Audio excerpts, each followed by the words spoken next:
to 155 kilometers per hour, so nearly 100 miles an hour. But these people, these sliders, whether they're on the luge or skeleton sliders, maybe not quite as fast as the top there, maybe not quite as fast, are hurtling down this track.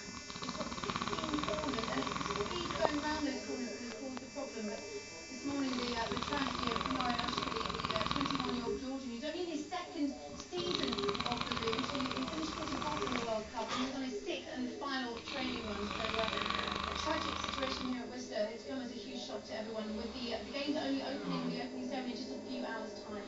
Lizzie, just briefly, if you can, any indications why this particular crash was so serious? It must raise great safety concerns among the other competitors. Well, I've been talking to a lot of the competitors. I'll just say this first of all, ahead of this competition, and they've all said, although it is quite scary, and some of them have actually said dangerous, this is what drives these athletes